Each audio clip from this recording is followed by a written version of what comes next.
Причем очень интересно выглядит то, что вопросы с ТЦК сейчас очень активизировался Лубенец по этому поводу.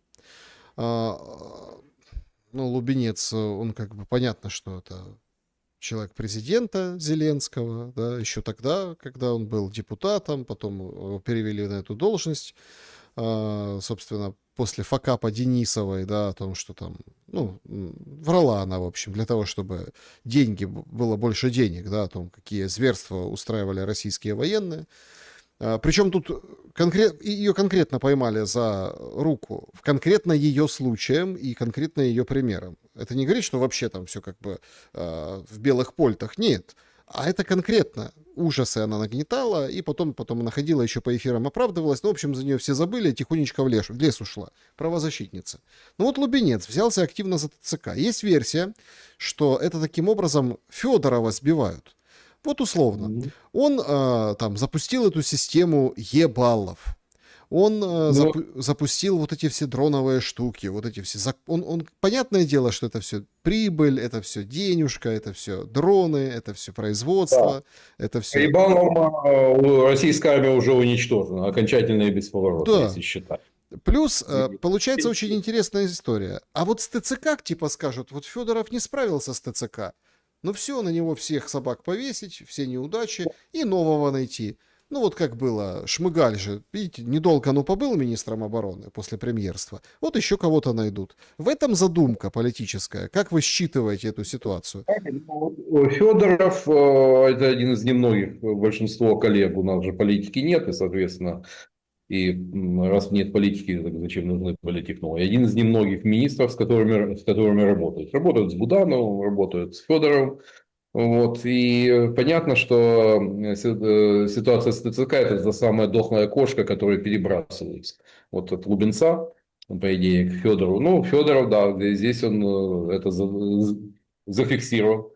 Момент обещания мобилизации с человеческим лицом. Но пока каждый день контент-мейкеры из ТЦК дают и новые сюжеты. Ну, и тут уже не отбрешешься, что это все искусственный интеллект, это Мосфильм и так далее. Ну, определенно такого вреда, информационного вреда, как для ЗСУ, который нанесла работа ТЦК, ну, это никакому врагу, как говорится, не по плечу вот этот масштаб осилить. Ну, а, естественно, Лубенец, понятно, что он может метать гром и молнии, но от его деятельности мало что меняется. Как паковали людей, как убивали в стенах ТЦК, вот буквально позавчера киевлянин, ну, очередной труп из ТЦК вынесли уже в Киеве. Вот. И да, там человек успел позвонить, что его и избили, но уже, как говорится, тут взятки гладкие. Вот, в очередной раз. Поэтому, а люди все это видят, и понятно, что с другой стороны идет такая кампания перенаправления негатива, ну, то есть это ТЦК все во многом заслуженно у врагов народа. Идет такая, чтобы негатив концентрировался на них. И да, в какой-то момент их сделают козлами отпущения, и многих будут догонять. Многие столкнутся с судами Линча, с Вендеттой, потом, когда вернутся те, кого они отправили туда в мясорубку. Такое тоже более чем вероятно. Но сейчас это действительно через ТЦК, через провал. Вот, ничего не меняется. Это уже многие, вот, скажем, даже те, кого не назовешь оппозиционерами, отмечают о том, что практически ничего не изменилось. Коррупция как была, так и остается.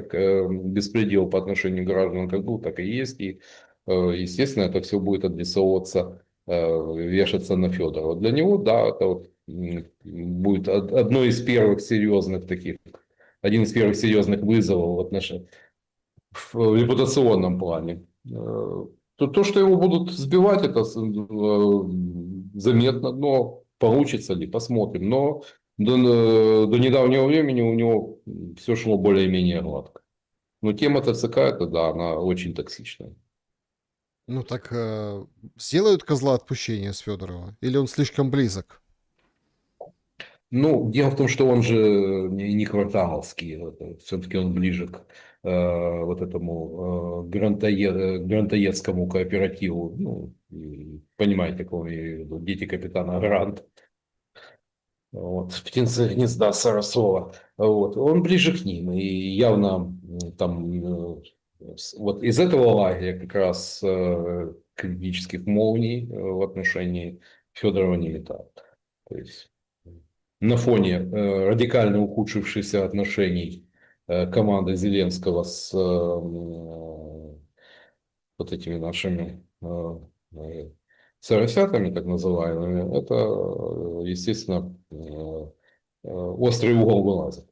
Страшные И вещи вообще товарищи ТЦКшники рассказывают. У Гончаренко, еще одного деятеля. Он там ТСК проводит, приглашает всех подряд. Говорит, ТЦКшники, ну, во-первых, потому что там никто не служил ни хрена, хоть нам всем рассказывают и забивают баки, что это наши хлопцы, которые там на войне не сгорели в танке, а сейчас вот это вот получают. вы знаете, что никогда не врут, как после охоты и во время войны. Ну, и это ж в полной мере касается и Нет, ну официальных. и вот эти бойцы там то в Николаеве огребают от подростка, пацана, который за батю уступился, навалял троим, понимаете, то, в общем-то, люди их так, ну, и все одобряют то, что они, ну, в общем-то, негодяи, Да. их надо мочить, ну, в смысле, бить, да, то есть, и даже если кто не участвует, там, но все равно комментируют, вот парень молодец в Николаеве, ну, и везде так, да, вот сейчас тоже прокатилась эта новая волна. А они говорят, беда, детей в школе булят. Узнают, что это ребенок семьи ТЦКшника, то на спину что-то приклеят с надписью плохой, то какую-то там кнопку подложат, то плюнут куда-нибудь в учебник. Ну, какая-нибудь там такая история. И вы Ну, тем более, понимаете, да, сделали врагов народа. то есть, смотрите, центральный сигнал системы сделать врагом народа, ну там, не ребенка, а имеется в виду врагом народа ухылянта. И, соответственно, ухылянт, сын ухылянта или дочка ухылянта должны были получать вот эти издевательства в школе. А получается наоборот. Знаете, ну, по идее так. Но когда я смотрю просто те каналы, которые, скажем, подхватывают вот эти видео, как некоторые депутаты говорили из «Слуг народа», Мосфильма, ну, это же каналы явно на абонементе у Банковой, то есть не чужие. То есть, как бы, видимо, может быть, правая рука не знает, что делает левая, но тема, наоборот, говорится, убежал, уклонился, молодец. Ну, и достаточно посмотреть комментарии, там целый ряд YouTube-каналов специализируется на том, как люди делятся своим опытом, как там через болото или там через горы уйти из страны. И смотрю, большинство позитивные комментарии. Поэтому у Хилеса это скорее народные симпатии на их стороне. А вот ТСКшники, да, и даже вот посмотрел комментарии, когда там посаженного в Одесское СИЗО заставили там, ну, видимо, опустили и заставили тапочки перед зубах приносить. Но явно люди совершенно не сочувствуют. То есть отношение как, ну, как к полицаям, как к оккупантам, но отнюдь не как воинам ЗСУ. И Приходят новости. это Давайте отношение. оперативно рассмотрим их, потому что немножко давайте на Америке сфокусируемся, на Трампе. Значит, директор национальной разведки США Габбард вышла, записала, ну, как бы такой блог, не знаю, выступление, материалы. Короче, она рассекретила документы, которые свидетельствуют о том, что США финансировала более 120 биолабораторий в более чем 30 странах, в том числе на территории Украины. По ее словам, лаборатории в Украине подвергаются риску из-за того, что российско-украинская война продолжается. Сослалась она на предыдущие оценки разведки, согласно которым поддерживаемые США лаборатории могут содержать что-то опасное и оставаться уязвимыми для российских атак, захвата или случайного повреждения. Цитата. «Мы, многие из этих биолабораторий, финансируемых правительством США, в настоящее время или ранее исследованиями занимались, использованием опасных высококонтагиозных патогенов, в том числе опасными исследованиями по усилению функции вируса, практически без огласки и контроля. Это ее прямая речь, и она вот показывает документы и, в общем, раскрывает эту историю. Ну, она, смотрите, она как ушла, или уходит, там муж пережил тяжелую операцию, поэтому она должна быть с ним, поддержать его. И вот, так сказать, напоследок она обещала, что скажет. И вот она вышла и сказала. Это к вопросу о Мосфильмах, пропаганде и всякой остальной истории. А, Братья, Шокирующая, для умных людей шокирующая информация. то, что в лаборатории вполне, ну, допустим, но явно не в подземельях Азовстали, как это наши с севера доносилось. А если, допустим, тут в Днепре был в свое время там, завод бак препаратов, ну, в таких условиях вполне. Ну и учитывая то, что тут же факт, где и в каком, например, без конкретики, но что тут, это вокруг да около. А тут важна конкретика. Что, как, с какими вирусами. То есть, и, возможно, там есть же, скажем, то, что представляет собой бактериологическое оружие, а есть более-менее безобидные вирусы, там, не несущие угрозу человечеству и массовых жертв. Ну, давайте вспомним, как с пандемией. Ну, смотрите, в Началась... опубликованных документах упоминается несколько таких биолабораторий. Центр Харьков, Днепр, Львов, Винница, Чернигов.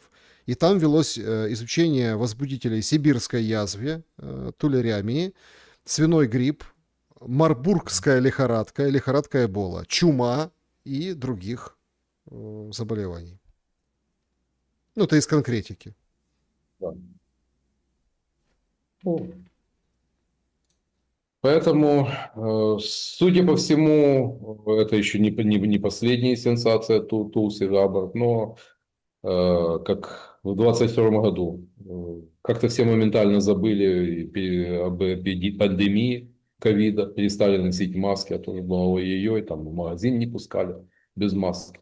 А тут, и оказывается, ничего, ни небеса на небо не рухнули, никто массово, как говорится, с ковидом с ног не валился. Ну, поэтому я думаю, что подобного рода исследования ведутся во многих лабораториях. Другое дело, то, что для Соединенных Штатов это безопаснее, чтобы это было на чужой территории. Но а у нас, как известно, за валюту любое ваше желание. Тем более, что такого рода заказы оплачивались, я думаю, не 5 копеек, и, видимо, речь шла о серьезных суммах. Но это то, что длительно и в Соединенных Штатах, и у нас было абсолютно засекречено. Но, опять же, подчеркиваю, никаких речи о том, что там в Мариуполе, там на Азовстале, биологические лаборатории речи не идет. Днепр, да, там это Львов, вполне, Харьков, поскольку там есть необходимая база для такого рода исследований. Чернигов удивительно. Мгм. Значит, и еще одну тему хотел с вами рассмотреть, и перейдем к вопросам зрителей. Слушайте, так а что Трамп с Ираном? Все, закругляется. Ну, Во время нашего эфира появился, ну как Трамп проснулся, это уже хорошо, и появился его, это уникальный случай. Ну, вы же знаете, Трамп активен в соцсетях, он там делится всякими там интересными коллажами, то там он в роли героя комикса, то он там Обаму там ну, в общем, семью Обам там как-то вот, то ругает демократов, то приколы всякие с собой в главном роли, то он король, то он почти Христос, то он почти еще кто-то. А это он перепостил Аракчи, иранца. Текст, который, ну, типа того, что вот, есть там возможность, надо там все взвешено, там, короче. То есть дело к миру идет, получается. ну, это уже 39-й раз идет. Уже он 39-й раз говорил о том, что сделка, но пока по ходу движения к миру он ломает и ломает дрова. И тем более, ну, формат этой сделки больше напоминает, если не капитуляцию, то отползание Соединенных Штатов. Ну, начиная, допустим, чувствовать такие пункты, как сразу авансом там, половину замороженных иранских средств разморозить. Вот. Ну, про 300 миллиардов не говорю, это так, это еще одна бабушка надвое сказала про 300, но вывод американских военнослужащих с территории стран, граничащих с Ираном, прекращение боевых действий в Ливане, это то, что на столе. Ну, я думаю, в Израиле с воодушевлением восприняли то, что их ставят перед фактом. Вот, помните, что там Трамп заявлял, что он там ругался в адрес Нетаньяху и так далее, но это создает у Нетаньяху осенью выборы, это такую создает вполне детскую проблему для Биби. Вот, поэтому у Трампа такая ситуация, что ему начался мундиаль, вот 14-го у Трампа 80 лет, потом 250 лет Соединенным Штатам Америки, когда тут занимался международной политикой. Недосуг, надо закругляться с Ираном. Ну, для мира, в принципе, вот, я думаю, эта сегодняшняя информация, она, да, она скорее будет работать к стабилизации цен на углеводороды. Это, скорее всего, это рынок воспринят позитивно, но на этой неделе лихорадило, особенно после анонса того, что Соединенные Штаты будут утюжить Иран и так далее. Ну, как всегда, Trump always chicken, так, эффект такой. Вот, который в Соединенных Штатах уже стал мемом, и республиканцам это, и трампистам это будет икаться уже на предстоящих промежуточных выборах. То есть Трамп задирает, повышает ставки, а потом отползает. Ну, это же полбеды, а плюс еще и вот эти упреки, которые полетели из Кремля в адрес того, что Трамп обещал и не выполнил. То есть он не смог обеспечить выполнение тех договоренностей, которые были достигнуты год назад в Анкоридже. Вот это уже такая более глобальная проблема. То есть Пакс Америка, очевидно, все. Вот. Как бы потом демократы не пытались восстановить глобальное влияние, да, могут еще где-то там дровишек наломать, но все, поезд ушел. И это все видят. Так хорошо, а какие перспективы? Ну, посмотрите, сейчас ситуация такая, что Иран требует денег. Мгм. Понятно, что Трамп говорит, это то, что они хотелки свои написали, 24 миллиарда сразу разблокируйте, 300 вообще помогите материально на перспективу, 300 миллиардов США, чтобы вложила в Иран. Это, понятное дело, это все как-то будет, ну, не так выглядеть, если как-то будет. Но сам факт, Трамп опроверг все, опроверг, но все понимают стороны, что надо подписывать что-то и заканчивать войну. Кроме Я- Израиля, который сегодня Бен Гвир вышел и сказал, а мы, в общем, не уйдем никуда. Естественно, это. У Израиля такие настроения вплоть до там уже при Байдене, говорили, что надо быть готовым к такому повороту, что обходиться без помощи Соединенных Штатов. Ну, хотел бы посмотреть, но тем не менее, я думаю, что сдавать назад по свистку Трампа Нетаньяху не будет. То есть, да, его ставят перед фактом, но тем не менее война просто невысокой интенсивности, но в Южном Ливане она идет. И да, и каждый день кто-то гибнет, и тем более, что это ж иранские прокси из Хезболлы, они довольно вполне такие практические выводы из Украино-российской войны тоже извлекли. И дроны на оптоволокне, и FPV-дроны. Причем, а вот такому повороту как раз резервисты, которые там активно используются Цахалом, они не готовы. То есть этих людей учили, готовили к войне там 2:0, 3:0, но не к войне 4:0. Это, кстати, для израильтян оказался неприятный сюрприз. Но вот, тем не менее, в сухом остатке, так чтобы конкретизировать ответ на ваш вопрос. В итоге получается, что то, что Обама сумел получить без всякой войны, вот эти договоренности, которые Трампом критиковались, в пух и прах разносил и во время избирательной кампании, и потом, тем не менее, он получает условия несколько худшие, чем у Обамы. Вот в каком остатке это все видят. Да, друзья, подведем итоги нашего вопроса. Есть ли возможность одним-двумя ударами России принудить Зеленский и Запад к срочному миру? Разделились голоса, слушайте. 24% считают, что да, ядерные удары сразу всех принудят. 24% же процента считают, что если будут выбивать верхушку, ну, то есть верхний эшелон властей, то есть действовать так, как Израиль против Ирана. 25%, что да, по логистике, Днепр, запад страны, то есть дороги, мосты, вот это все, тоннели. И 27% считают, что нет, иначе бы уже такой удар осуществили. Очень интересная картина, Андрей Владимирович. То есть фактически поровну распределились голоса. Примерно так, потому что много, будем говорить, людей, чье мнение формирует экспертное сообщество, вот эти всевозможные ТВ-шоу, я имею в виду российскую аудиторию. И там, да, хватает тех, что жахнуть ядеркой, так, без оглядки на последствия, без оглядки на контекст, поскольку мы живем в таком мире, в котором масса зависимостей, они есть и у Российской Федерации.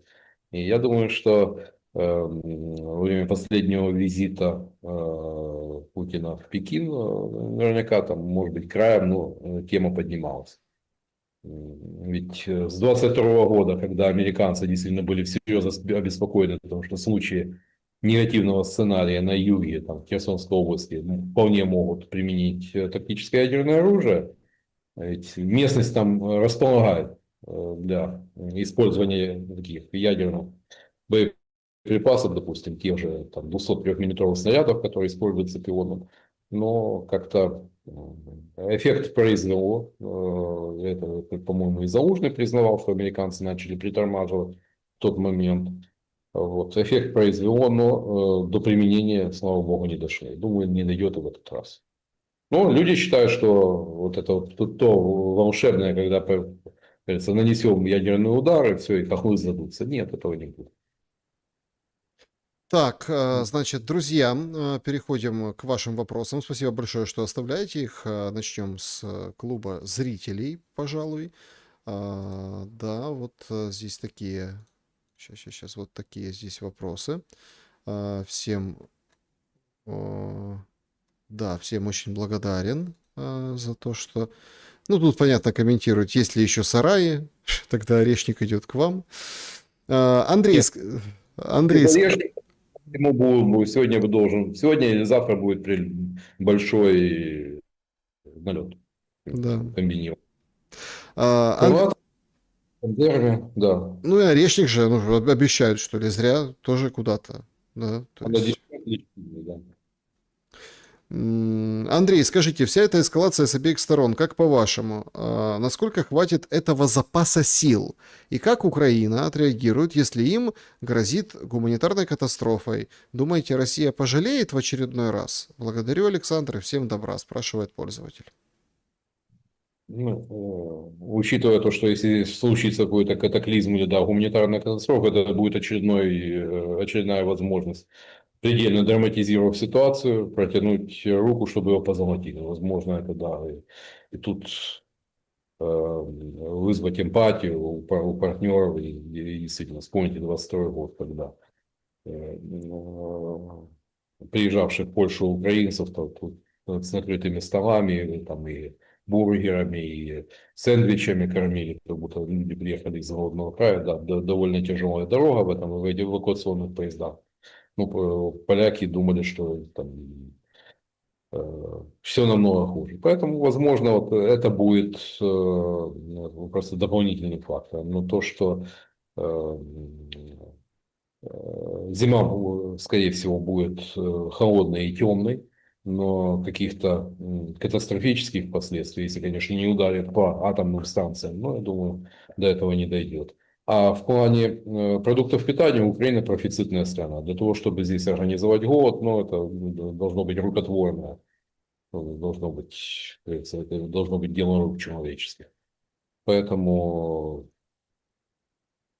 вот так смотрим. А о гуманизме, ну, на войне не говорят о гуманизме. Да, стараются избежать жертв, минимизировать жертвы среди гражданского населения, но если оглядываются на общественное мнение, мировое общественное мнение, там, позиции стран-партнеров, Если не оглядываться, как Израиль, там, не важно, посмотрите на пейзаж в Газе, там, Мгм. все. Вопрос. Все чаще мировоззрение большинства украинцев, в том числе и неполитизированных, совпадает с некоторыми нарративами российской пропаганды. Андрей, как вы считаете, это многократное совпадение, недобор к 11 туз зелеботной пропаганды, недоработка, да, недобор, который погубит Криворожско-Трусковецкую 95-квартальную братью? Олег спрашивает. Или в чем причина? Смотрите, причина в том, что эффективная, качественная пропаганда, она строится на 90% правдивых фактов, и то, что реально, и остальное там 10%. Но когда все переворачивается, там либо 50/50, или вот эта пропорция меняется, это, ну, по системе Станиславского не верит. У нас это прорва внутри идет.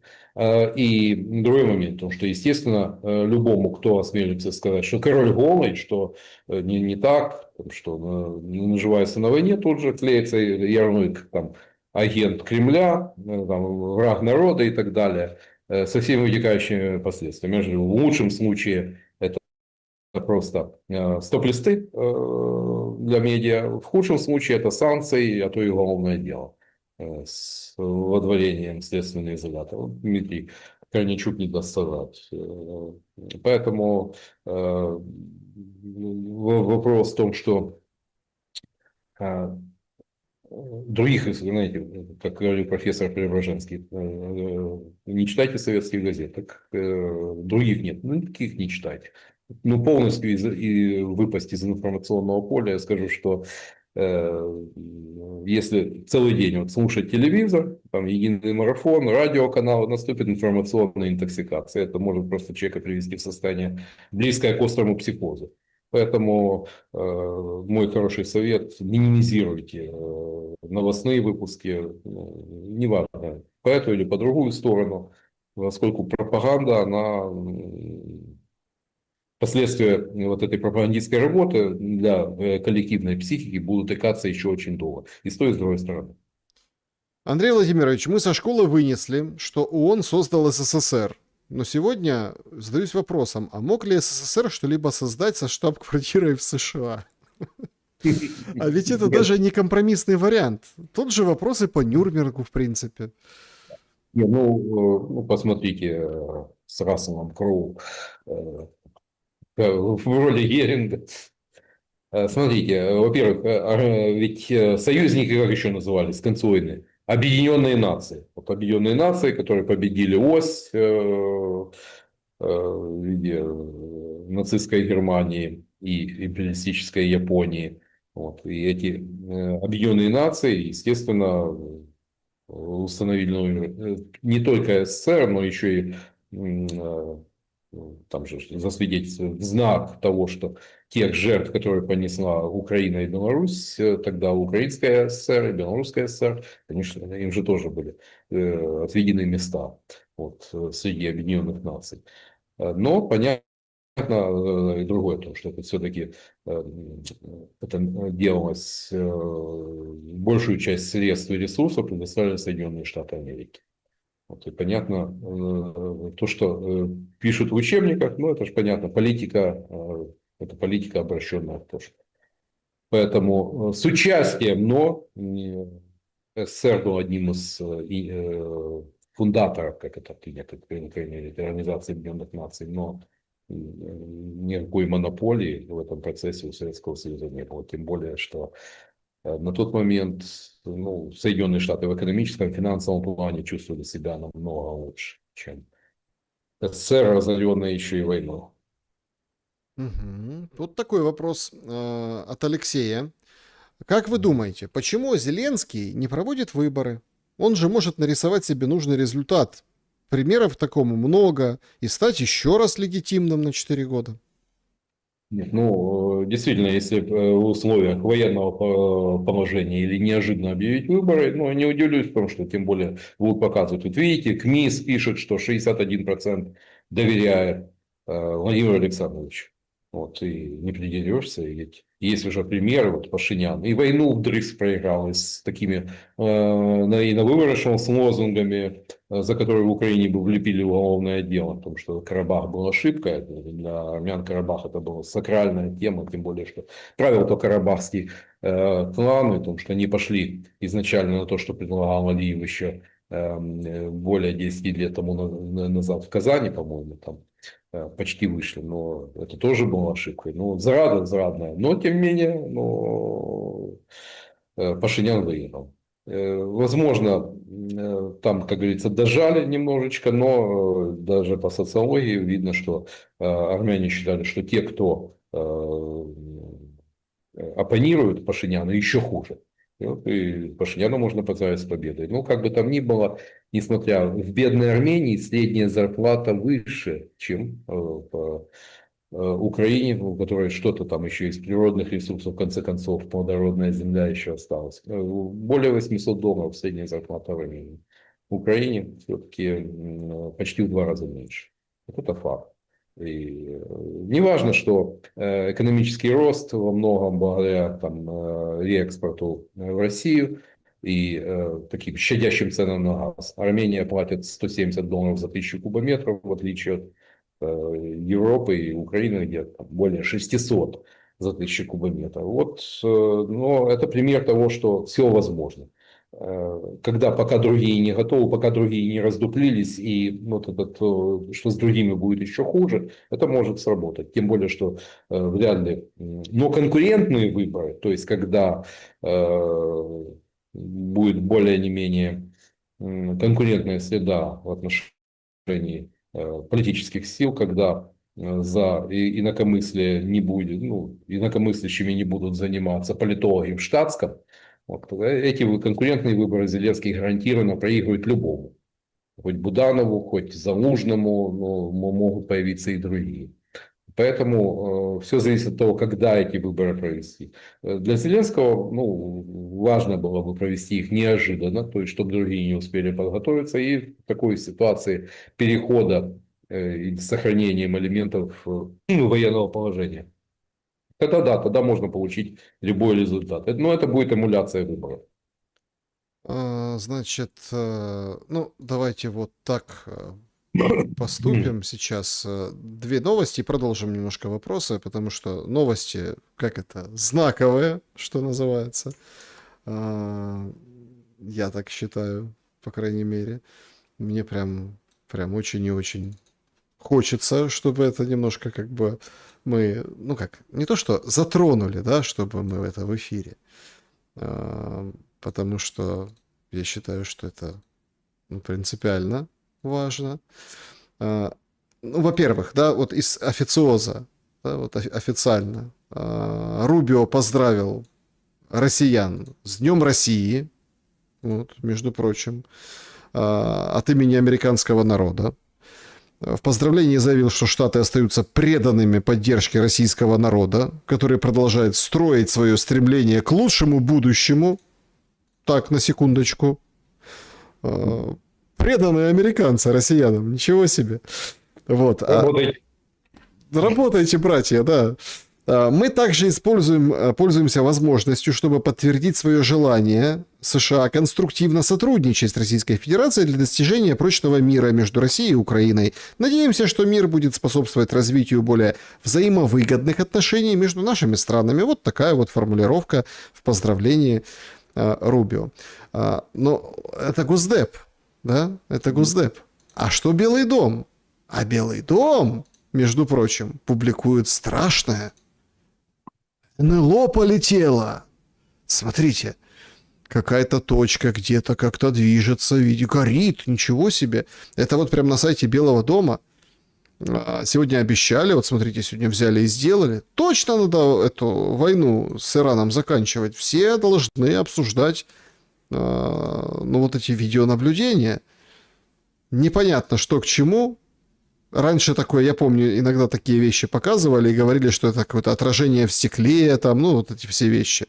Да, а вот тут, смотрите, парная история. Летят такие вдвоем, как бы парами. Горят, светятся. В общем, началось. Началось, Андрей Да, Владимирович. склонность Дональда Фредовича к теме НЛО. Вот, ну, не удивлюсь, если он завтра выйдет и выдаст, что они с ним общались, и вот он, пообщавшись, решил. Ну, это тогда действительно надо уже будет бить на бат по поводу ментального и психического здоровья президента Соединенных Штатов. Ну, как-никак.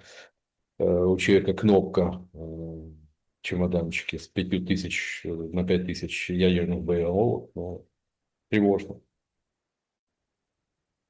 Мне Мгм. просто сразу вспоминаю КГБ. Там тоже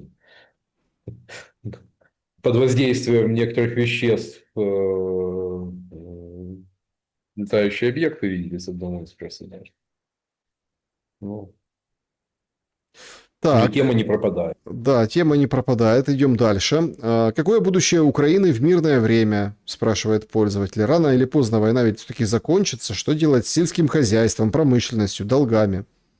Вот, мне вот за это будущее мне тревожно. Можно ведь и войну, бывали ситуации, когда вроде бы выигрывали войну, но проигрывали мир. А тут непонятно, что и с войной, и мир мы проигрываем. Поскольку никто, вот, ну, представьте себе Залужного, который там пару внятных фраз про то, как перезагрузить экономику. Ни у кого нет. Ну, то есть, ну, понятно, Федоров будет рассказывать про цифровизацию, про новые технологии, но элементарно не, как говорится, не искусственным интеллектом единым. И во многом я боюсь, что это еще, как бы это не оказался большим мыльным пузырем. Не раз в истории мировой экономики такие явления случались, переоценки. Вот. А что с остатками промышленности, что с сельским хозяйством делать? И понятно другое, потому что доходная часть украинского бюджета такова, что она не позволяет даже содержать государство. Не говорю уже о каких-то больших амбициях, там, мечтах про 800-тысячную армию у Зеленского или там, программу создания там, ракетного оружия. Это банально Украина не подтянет, не говоря уже о медицине, здравоохранении и образовании. Вот. Поэтому вот за это тревожно, поскольку, ну, думаю, как получить деньги, дальше запускают систему распил откат занос, что как с чего жить государству никто не думает. И не собираются даже демонтировать то, что не создает добавочной стоимости, а создает проблему. Ну, допустим, такие явления, как институт нацпамяти имеет доктора Альцгеймера, который ну, является, если у нас там, борется с темным коммунистическим прошлым, так вот это и есть в худшем виде совок худший. То есть лучшее мы, как говорится, распилили, другое запретили, а вот это вот как раз был совок, теперь жлобок. Вот это вызывает, естественно, тревогу, поскольку экономика большого базара, она Украину до руины доведет. Ну, тут возмущаются. А почему Трамп не поздравил? И вообще, какой народ Рубио поддерживает? Беглую, что ли, Либероту? Нина возмущается. Трамп занят мундиалем, И тем более, что перепечатывает посты Аракчи. да, перепечатают по посты Аракчи, но при этом иранских болельщиков не пустили в Соединенные Штаты. Равно как и сомалийского судью. Действует запрет на въезд в Соединенные Штаты всех без исключения граждан Сомали. Вот и ФИФА вынуждена была как говорится, признать, потому что это полное право миграционных служб Соединенных Штатов Америки. Ну и успокоили этого судью, что он будет судить другие матчи, которые проводят под эгидой ФИФА, возможно, в Европе, но в Соединенные Штаты и Мундиаль этот для него пролетает. Значит, вопрос простой такой, как казалось бы, да, от Сергея. А кто это все остановит? Знаете, ну, вот, аксиома, обычно за стол переговоров садятся, когда какая-то из сторон исчерпала ресурс. Но пока, ну, понятно, нас убеждают здесь, том, что перелом и так далее. Я этого перелома в упор не вижу. Более того, там явно не вот тот же Bloomberg пишет, что нет никакого снижения экспорта российской нефти. И там приводит довольно такой, более 3 миллионов баррелей в сутки. Вот, никакого краха не наблюдается и в упор. Но вот, а по нам, ну, судя по всему, Владимир Александрович накачали потужности в Лондоне. Ну, в довесок еще и пакет оружия плюс финансирование. Так что, судя по всему, произошла такая смена кураторов процесса. То есть Соединенные Штаты отошли в сторону, как выразился Трамп. Ну, а европейцы, коль скоро вы финансируете, то дальше, как говорится, разбирайтесь с этим. Ну, а что европейцам? За небольшие деньги Украина решает ну, стратегические задачи для европейских стран, которые ничем, по большому счету, пока не рискуют. Ну, такие заявления там, Медведева или Караганова, они только, как говорится, работают в плюс лоббистов военно-промышленного комплекса, которые показывают, видите, это ж российская угроза, это не миф, это реальность. Вот посмотрите, что экс-президент пишет, что пишут там около кремлевские политологи вроде Караганова. Это, как говорится, лыка в строку, что называется. Ну, 800 миллиардов это же не хухры-мухры, это ж те деньги, которые будут благополучно освоены европейскими военно-промышленными комплексами. Что там? Дихель, Рейнметалл, Biosystems, ну и там вагон и маленькая тележка желающих поучаствовать. Мгм. Может, Путин выжидает, как всегда, притворяется слабым, чтобы ну, вот как с Крымом, да, ради чего-то что-то начать. Вот такая вот у него восточная стратегия, философия. Ну, действительно, война – это путь обмана. Но с Крымом, знаете, вот накануне войны, ведь и 23-го, когда Зеленский собирал у себя олигархический кооператив, он на ясном глазу убеждал в том, что это шантаж, это запугивание, хотя на тот момент уже были вполне конкретные разведпризнаки, что это не, ну, я приведу пример, потому что белорусы сообщали, что в Мозырь завозят запасы крови и плазмы, ну, в госпиталь. Это вполне конкретный признак того, что что-то готовится. Но убеждали. Поэтому и здесь, ну, я просто не вижу никаких, том, что никакого резона использовать ультима рацио рем, последний довод королей, ядерное оружие. Что больше? Объявить мобилизацию, но даже вот отнюдь не симпатик Украины Сергей Переслегин говорит, что с этим опоздали. Тем более в нынешнем формате войны. Это если проводить мобилизацию, ну, чтобы люди просто не пошли на пушечное мясо и не умножали потери, ну, надо хотя бы там, несколько месяцев готовить, ну, это ж в один момент. Этих людей надо экипировать, вооружить, подготовить. Это растянется до следующего лета. Ну и явно непопулярный шаг, тем более в преддверии выборов в Госдуму. Поэтому, мне кажется, о притворстве здесь речь не идет. Возможно, мы не знаем чего-то, что происходит там в кремлевских башнях, вполне допускаю. Но я не хочу отбирать хлеба у любителей конспирологии, тем более в Ютубе и в Фейсбуке любителей конспирологии вот так хватает. Я не хочу говорить о том, чего не знаю, и, как говорится, отсутствие фактов компенсировать полетом фантазии. Мгм. Добрый вечер. Вопрос. Россия несет тяжелые потери от ударов по инфраструктуре. Если так пойдет дальше, Россия сможет справляться. Что же Россия тогда предпримет? А неужели все-таки ТЯО? Ведь все страны тогда поймут причину, почему они это сделали. Ну, и когда можно ставить, логично можно будет ставить крест на нераспространении ядерного оружия, все увидят. Вот пример Северной Кореи. Вот, 10 лет назад Трамп обзывал Кима там, ракетным рокетбой там, и так далее, стебался. Теперь от него отстали. Увидели, что у него есть ядерное оружие и есть средства доставки. И в случае, если это будет совершено покушение его физически уничтожить, это полетит либо на Сеул, либо на Токио. Вот как-то перестали кошмарить. Вот Иран на пути, вот, и его пытаются сейчас все-таки дожать, наклонить. И, судя по всему, для Израиля понятно, что Иран это экзистенциальный противник, или мы, или они. И там Даже если Трамп договорится, это не означает, что там все успокоится. Поэтому я думаю, что в ближайшее время, знаете, я думаю, карты вскроются. Ольга, добрый вечер. Вопрос. Если бы отмотать назад, какие законы помогли бы Украине победить в войне? И вообще, зависит ли результат войны от законотворчества Рады?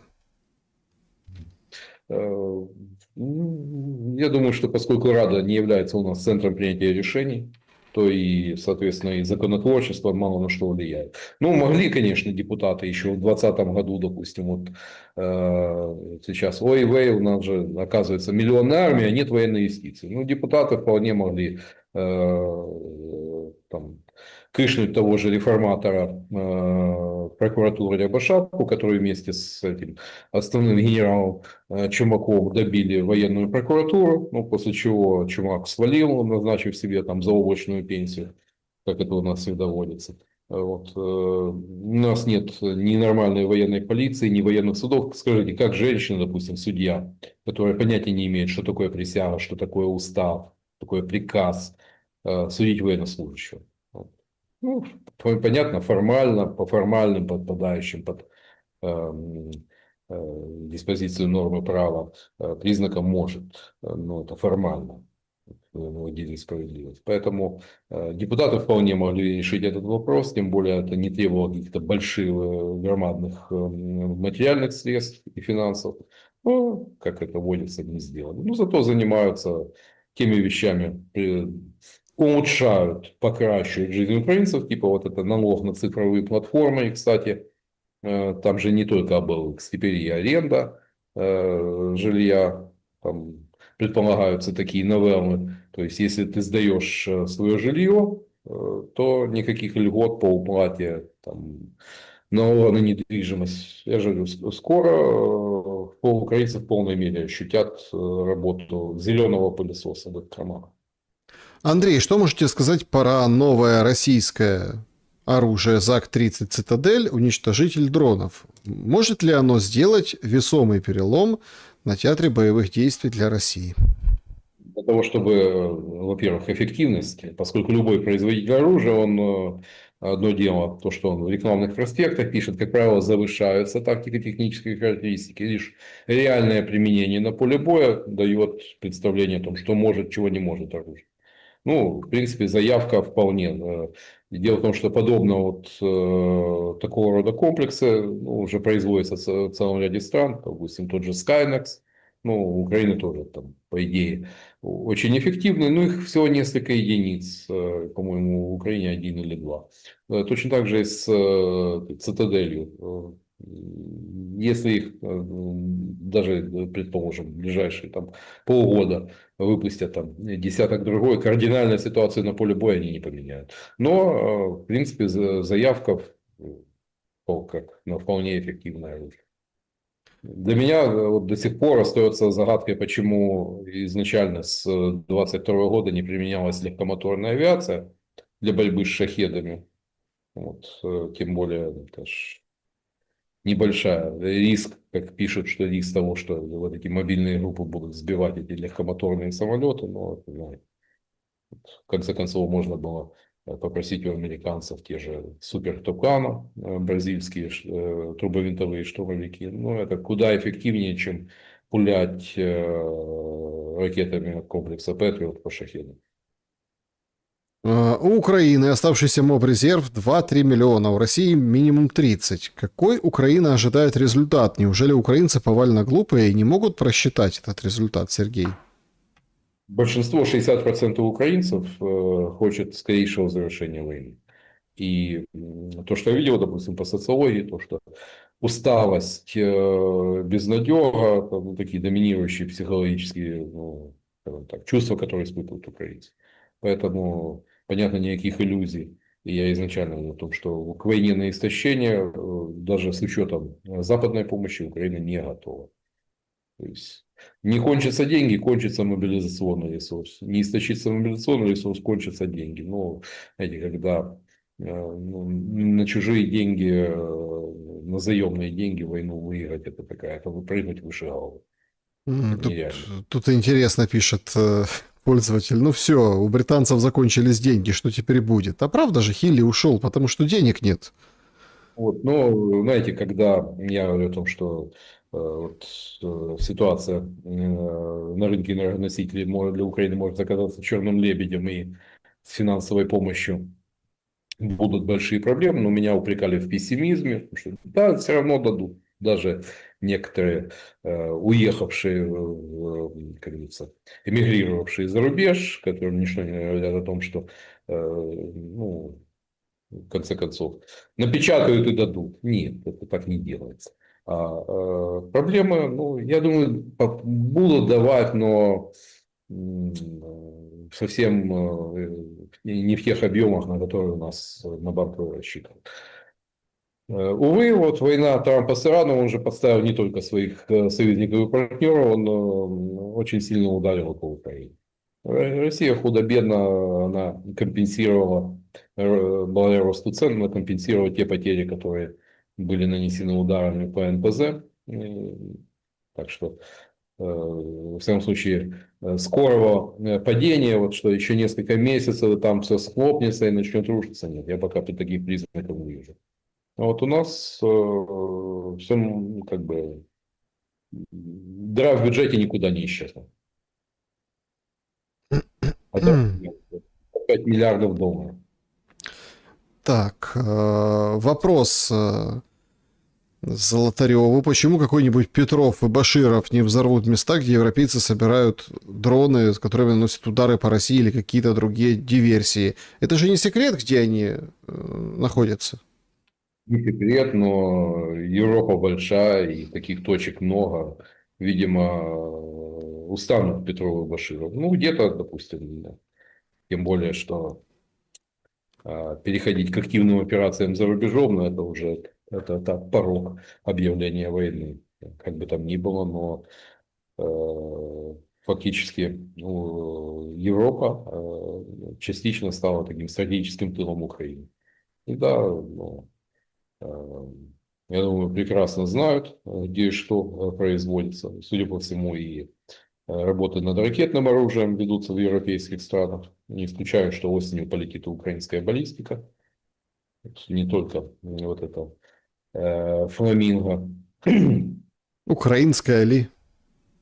Вот, ну, мне уже там подсказывают, что это напоминает какую-то одну из мелькавшую на одной из оружейных выставок британскую разработку, но движок-то там от самолета учебно-тренировочного чешского Л-39, и, как говорят, таких движков в Украине штук 200 осталось.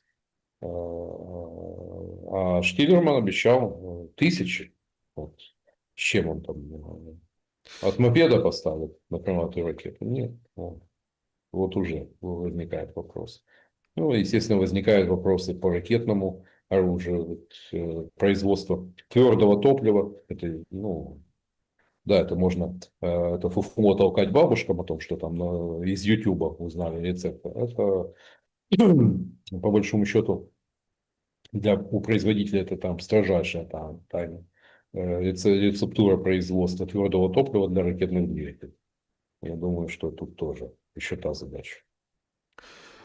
Может Путин встретиться все-таки с Зеленским? Вдруг его проклятие сработает и придет кто-то решительнее? Ну вот, знаете, излишне проклинающих Путина, я говорю, успокаиваю, потому что, ребята, ну, даже если с ним что-то случится, ну, все мы смертные, как говорил Воланд, внезапно смертны, человек внезапно смертный. Вот. Но, судя там по раскладам, явно голубя мира не предвидится. Юлия, Ну вот, возможно ли свержение рейха, становление новой власти? С чьей помощью это произойдет? А после проведения референдума в областях Украины, особенно Одесской и Николаевской области, это возможно? нет, ну для того, чтобы такой референдум прошел, эти области должны быть оккупированы российской армией. Вот, иначе никаких перспектив проведения такого референдума, ну это уже там чисто фантазия. А посмотрите, сухопутный путь, учитывая темпы продвижение в этой войне, и плюс то, что еще такая водная преграда, как Днепр, а форсирование водных преград ни у украинской, ни у российской армии в этой войне так, не получалось. Ну, чего стоит они там, Плацдарм в Крынках и так далее, или как Северский Донец, российские батальоны, тактические группы штурмовали, да и в самом начале вот, топтание под Ирпенем, правда, разлившимся немножко, но тоже, как говорится, маркер того, что с тем, что, как говорится, походя решалось в Отечественную войну, в эту войну возникли определенные проблемы. Вот, а десант, ну, знаете, это уже из сферы фантазий, военных фантазий, там высадка на побережье Одессы, это нереально в данный момент.